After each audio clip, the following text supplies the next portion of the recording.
2,000 years ago, Jesus made the disciples get into a boat and go ahead of him, sent them out on a mission.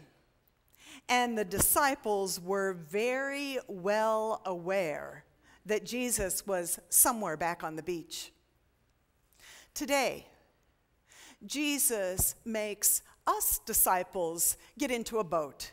You might call it the SSFUMC.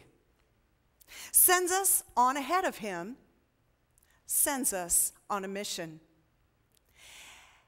And oftentimes it feels to us that Jesus is simply somewhere back in history.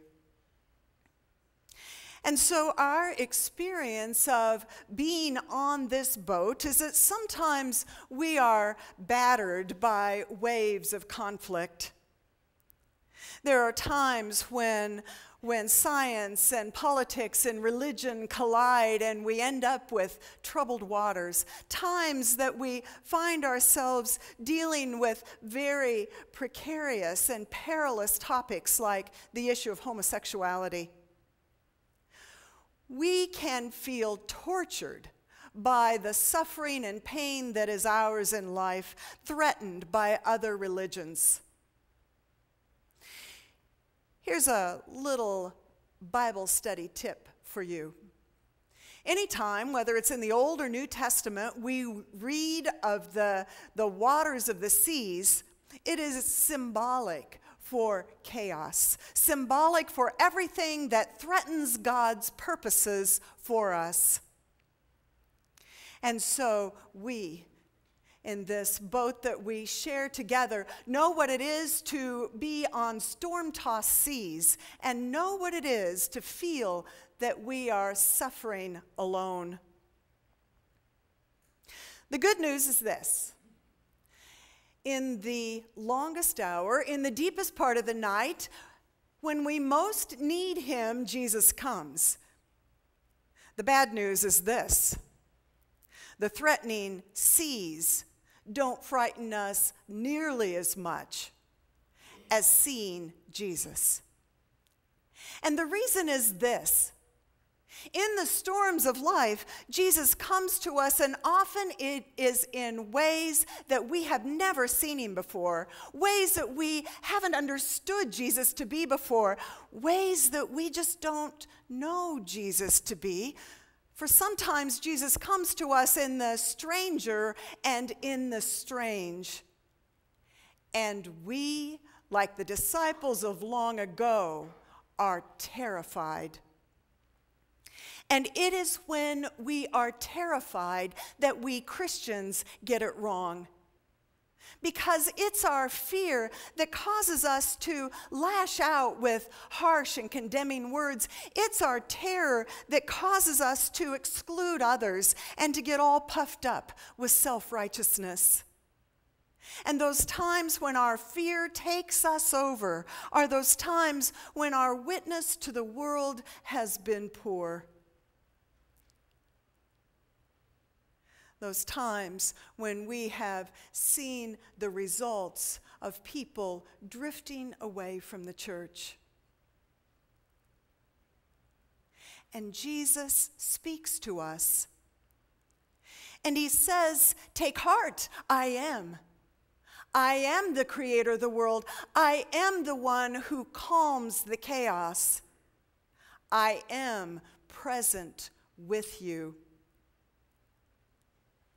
I am." And isn't it always interesting that Peter are us? And Peter, in this wavering voice of uncertainty, speaks words of faith. For Peter calls Jesus Lord and then says, "Give me some proof here, Jesus. If it's really you, command me to come to you." And Jesus does. And Peter is willing to risk, and Peter is willing to move toward Jesus. And this is when we Christians get it right. when we are willing to risk, when we are willing to move toward Jesus in all his many faces, the face of the poor, the face of the hungry, the face of the stranger, the one who is naked and thirsty and imprisoned and sick. When we risk and move toward Jesus, we are getting it right because we are loving one another. You see, this is what our faith is all about. This is the central part of our faith, that we love. And it's not an emotion, it's an action. It is a risk-taking, moving toward Jesus action.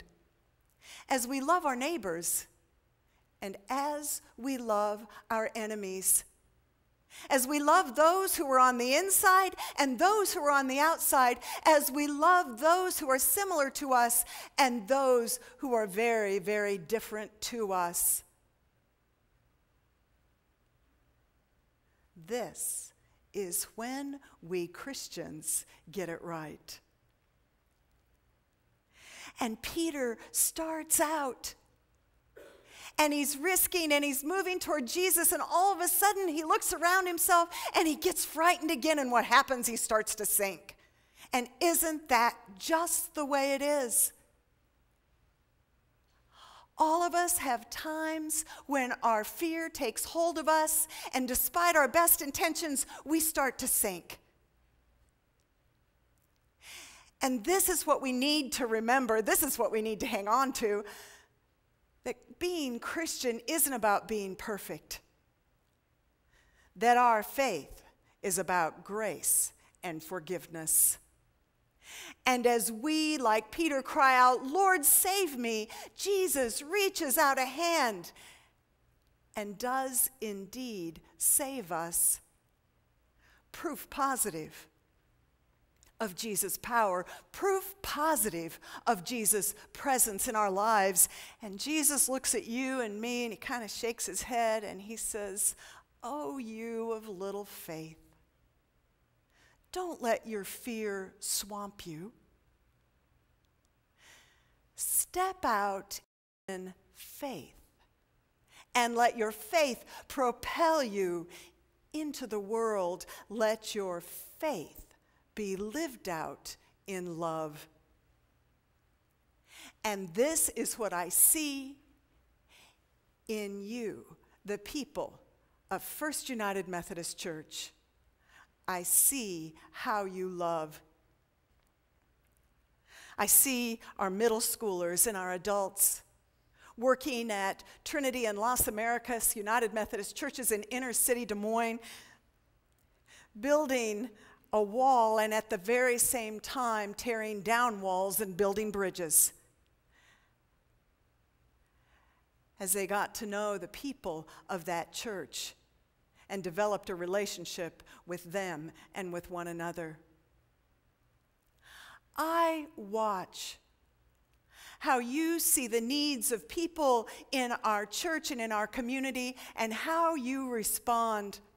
Oftentimes respond in ways that nobody else much sees or notices, but I get an opportunity to see and to notice.